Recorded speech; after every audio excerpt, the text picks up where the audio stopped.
Hey guys, welcome back to my weekly report of all the games I've been playing. So this week I played 2 games. So starting off, I played Sniper Elite Resistance, the newest title of the franchise. So in this game you play as a guy named Harry. He's part of the SOE and he's been helping the French resistance against the Nazis, and you do missions for them.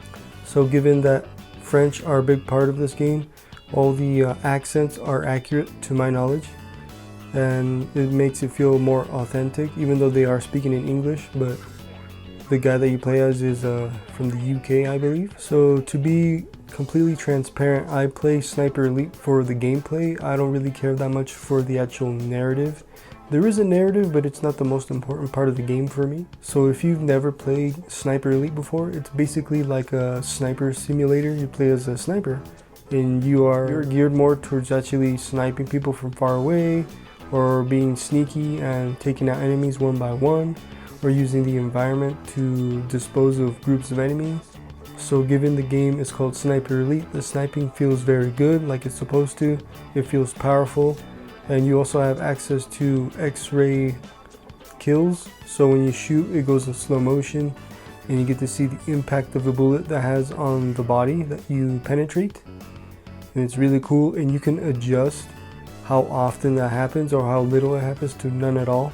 So that's really cool. So it's very flexible. So this game also has wind, bullet drops, so you have to take all of that into consideration, but you can make it easier on yourself by changing or customizing your difficulty. A nice surprise that I noticed when I played this game is the implementation of the DualSense features. So there's different vibrations for certain actions in the game, and the triggers actually have impact on the gameplay.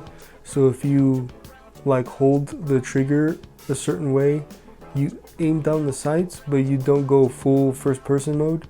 But if you pull the trigger all the way down, you actually go into first person mode, which is pretty cool. And I don't remember that being a thing in 5. It might have been, but it's been 2 or 3 years since I played Sniper Elite 5, but that's a nice feature nonetheless. Another thing I like to point out is the controller speaker is also utilized for this game. One thing I like to point out is that the visuals, for the most part, look really good. Mostly the environment. The environment is vibrant and detailed, but unfortunately in certain instances the detail is lacking. Like for instance, in the beginning mission, the mountains in the background, for instance, have low quality textures because of the engine being more focused for cross generation. The visuals aren't up to par for current gen games, which is unfortunate, and I hope that the next Sniper Elite, that Rebellion makes a new engine to really bring the series forward into the current generation. So apart from the visual issues that I've seen, another thing is the glitches that are plaguing the game. So the glitches, most of them are just visual and cosmetic, but only one instance actually affected gameplay. So for the most part, the glitches are the weapons phasing through the enemies once you've killed them. The one time that actually affected gameplay is the pathing of the enemy. So the one time that it happened to me, an enemy is supposed to go a certain route, but he got stuck on the environment, so he was just walking in place. So that's only happened one time, and your mileage may vary, but just to be wary, this game does have glitches. So overall, I did enjoy Sniper Elite Resistance, and I highly recommend you check this game out if you already like the franchise, but just know it's more of the same from 5. But I highly recommend you play this with friends, given that co-op is an option, and there's also an invasion mode in this game, as well as a horde mode if you choose to do that. But other than that, yeah, it's a good game. I don't know if it's worth the $60 that they're charging. That depends on you entirely. But I had my fun with the game, and the game ran about, I think, 7 hours for me. And your mileage may vary depending on the difficulty you choose. So that is everything I have to say for this game. So that was Sniper Elite Resistance. Alright, for the next game is a game I did not expect to actually purchase, and it was mostly impulse buy, of course. That being Kingdom Come Deliverance 2. even though I wasn't planning on buying the game.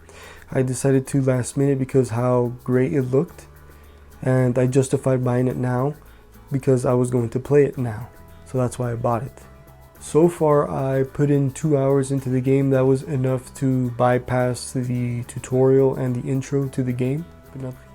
So the game is finally opening up to me now. So from the gist of it, given I've never played the original game, you play as a guy named Henry. He's from Skalitz. I'm probably pronouncing that wrong, but he's a bodyguard for a guy named Hans, and he's a noble.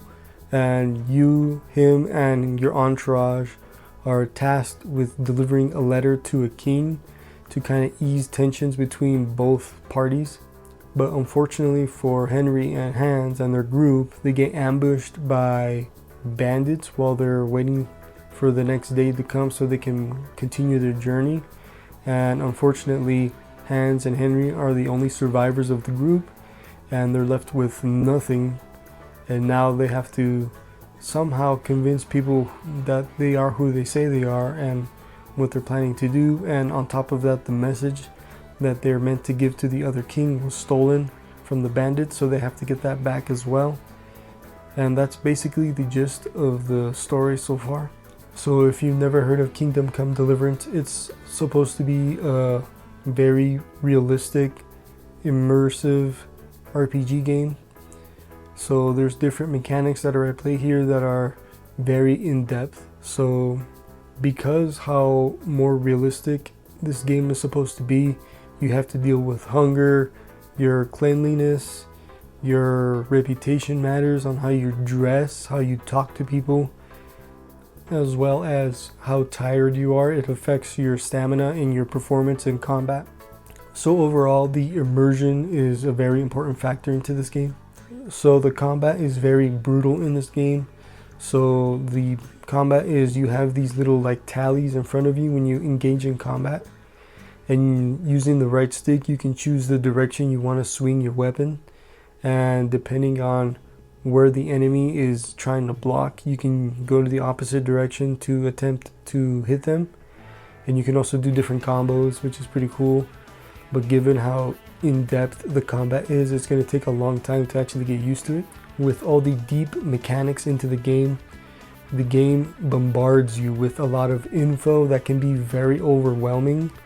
And trust me, I was very overwhelmed. So it's going to take me a bit to actually get a grip of everything on how everything works.